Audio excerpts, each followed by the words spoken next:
This next session will deal through a panel with Britain's role in this region, in Israel, relations post-Brexit, before Brexit. But before we ask the panel, I've asked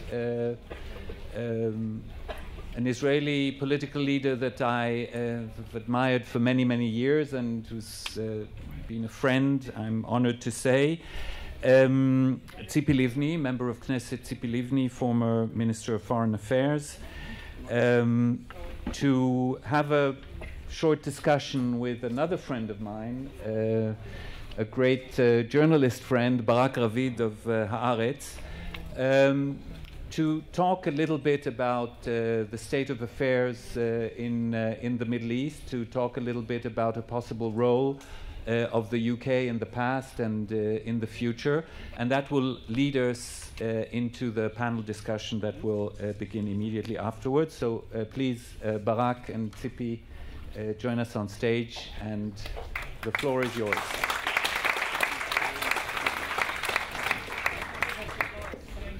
I hope that you heard what Tony Blair said about the nature of the foreign negotiators from the Israeli side. So thank you, ציפי, for joining us, and thank you for inviting me to host this panel discussion. I see so many friends in the audience. It's hey, what's up? It's so it's really great and nice to see all those people here. And let's dive right into it. And ציפי, I'll ask you a question that I will afterwards ask our panelists. There's time to prepare. Yeah, exactly. There's a very interesting book by Elizabeth Monroe. It's called Britain's Moment in the Middle East. And this book deals with the years 1914 to 1971. And basically what she says is that if you look at Britain's role in the world, when it comes to the Middle East, it was really a moment. It was something around between 50 to 60 years that Britain was, let's say, highly involved as an important player in what's going on in the Middle East. And when you compare it to everything else Britain has done all over the world, this is really, you can describe it as a moment in history. By the way, I think she's exaggerating. I would cut it by at least 15 years and do it until 1956. And this is the first question I wanted to ask you. If you know, over the years and over your roles in government, especially as foreign minister, someone who was involved in peace negotiations over the years, what was your experience from the UK's involvement here in the region, not only on Middle East peace, but overall in the Middle East? Well, frankly, thanks to the British man that my parents met while robbing a British money train, so I'm grateful to them as well. So you're thankful for Britain's moment in the Middle East? Yes. Well, they were imprisoned by the British, but this is a completely different story. But anyway, when I first met, in my first meeting with Tony Blair, I said to him, listen, you are to blame, and therefore you need also to solve the problem. And he's still enthusiastic and involved in trying to solve the problem personally. But as a foreign minister, I would like to say that dealing with the EU and Britain part of the EU, they were less involved when it comes to peace, in a way where when we are talking about Germany, France, and Britain, that these three countries in a way led the EU in policy making, and I take the two words peace and security. Britain was more about security and France was more about peace. And Britain gave France the possibility to lead the EU policy that was connected to the peace process between Israel and the Palestinians. The unfortunate linkage that the EU made with Israel, saying that the relations of the EU with Israel are linked to the relations of Israel and the Palestinians, a linkage which is very problematic for Israel, and we couldn't cut it. But when you met British foreign secretaries over the years, can you describe us how, especially the part about Middle East peace, how did it go?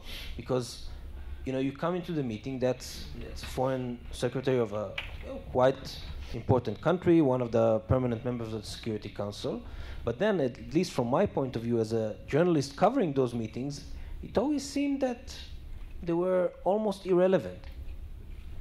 Frankly, Europe is not relevant or less relevant when it comes to the peace process. Basically, the most relevant is the US.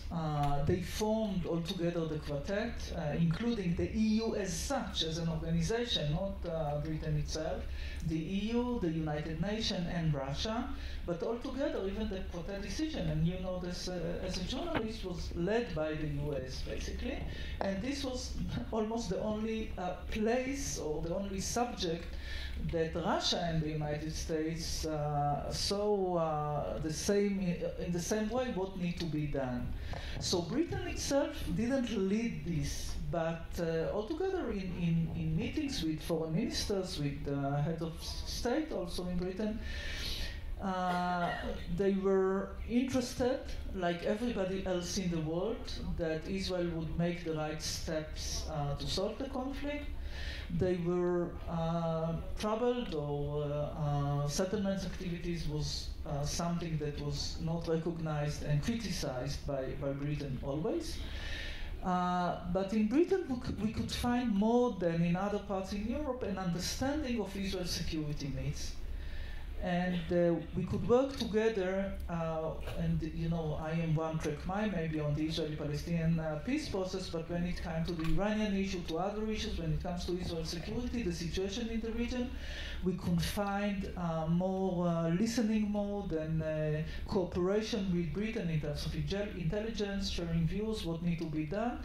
In the region when it comes to the fight against terror. So why do you think it did not translate itself into real involvement? Well, frankly, I don't know. You should ask Tony Blair. Because Tony Blair, actually, it's funny because he became much more involved after leaving the British government and becoming the quartet envoy. It's a very good question, because when it comes to the British public opinion, the Israeli-Palestinian conflict is on the table. It's in the streets, it's in the campus. And when I visited Britain, usually I met also Jewish students, and they were attacked by the BDS. British press was basically, some were biased against Israel. The conflict was on the table, criticizing Israel, and therefore you would expect the British government to do so as well. But I remember one conversation during one of the conflicts or the operation that we had. I truly don't recall whether it was Operation Kastled, Oferet Yetzuka, or the second war in Lebanon, that I got a phone call saying to me, I think it was Cathy Ashton, but I'm not sure, saying to me, listen, it's becoming very difficult for us to defend Israel and to give you the opportunity to fight terror, because we need space, we need an open window in time to continue the operation. Help us to help you. We need your voice. This is what she asked me, that my voice would be heard, that would give more interviews to the British television, explaining to the British people that it is needed, that Israel would like to achieve peace, but simultaneously we need to fight terror. And we don't have a hidden agenda. We are trying to change the realities while fighting terror, but just truly to fight terror because we are under attack. So this is something that I could hear, but it was not initiating a process, trying to force Israel to do something on this issue, unless it comes to some settlements activities, and then just announcing that it's not acceptable was the message. That's it. Because as you also said, British public opinion does care about what's going on in the Israeli-Palestinian conflict, and actually I even think one of the times I went to the Foreign Office in London, then so one of the interesting facts I learned is that I think the biggest number of letters the Foreign Office gets from people, from British citizens, is about Israel-Palestine. And then I asked my counterpart who I met, said, "Okay, so what are you doing about this?" He said, "Well, we read them." And I think that's a sort of it tells a lot about, I think, what the UK has done or did not do. But how do you explain that the British people care about it so much, as so that it causes, on the one hand, phenomena like arrest warrants against you in the UK because people come and the arrest warrants are not about the people forcing the system to arrest me. It is more about abuse of the legal system in Britain by some Palestinian organizations that are abusing, exploiting the system in order to put charges or to try to embarrass Israelis and others, not only Israelis, by the way. And in fact, what happened after the first warrant arrest is that the law was changed because the British government felt in a way uneasy that, especially if it came to somebody that, well, is well known by preaching for peace, acting, negotiating for peace, and then this is what happened. They changed the law, but it's not enough. I think that we still need to have another step forward in order to change the law, because for now, I can visit London, but it's subject to immunity and some processes that need to be addressed before visiting, and this is something that needs to be changed as well. And so let's go to Brexit. If you said that the UK was part of the EU, so if it did anything within on the peace process or on the Middle East, it was as part of an EU overall EU policy. So what do you think might happen now? Is Brexit going to get the UK back in the game, or is Brexit going to get the UK further out of the game? I think that we cannot just refer to Brexit as one thing on the agenda of the international community and Europe as well. I mean, it was a drama, and maybe it was the first time in which, I mean, something happened that nobody expected. It was a huge change and drama. But since then, I mean, Trump was elected, the EU is focused in the internal situation in the EU, with all the refugees that are coming, we see. So this is part of changes that we see in the world. And unfortunately, from my perspective, as somebody who would like to see a peace process between Israel and the Palestinians, Europe itself, that was very involved in the peace process between Israel and the Palestinians, pushing both of us to relaunch the negotiations, I'm not sure that it's there anyway. So I would say that now when Britain is not part of the EU, they can take, or it can take a more important, prominent role in the peace process. But I don't think that this would be the situation. I think that Britain is so focused now on the internal agenda with their own problems. Brexit, it's not over yet. We don't know what would happen. I'm sure that you heard this from Tony Blair as well. So to say that the next day that they will start focusing on this region, especially in Israel and the Palestinians, I don't think that this would be the situation. And as I said before, I believe that to negotiate and hopefully to achieve peace is an Israeli interest, and therefore I'm not looking for the world to push us to do so. But my feeling, since you were talking about the public opinion in Britain, unfortunately the public opinion in Israel, and not only the public opinion, I believe that this is also the policy of the Prime Minister, of Netanyahu, is that when the world is not pushing us to do something relating to the Palestinians, so why to do it? And therefore turning a blind eye, something that basically is happening now, would not help in making the right decisions, unfortunately.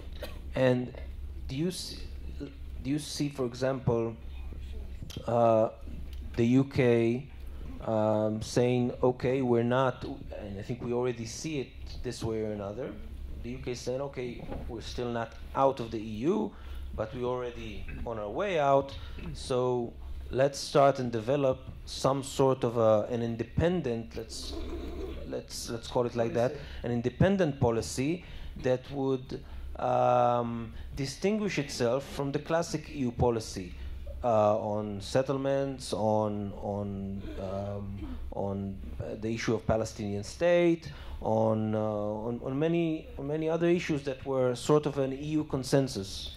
Well, frankly, I don't think that this would happen. The only way that this would happen is only if the Palestinians would make, like always or like sometimes, when they make the mistakes, because now they are trying to push Britain to change or to annul or to act before the Balfour Declaration and to change it or to cancel it or to do something against it.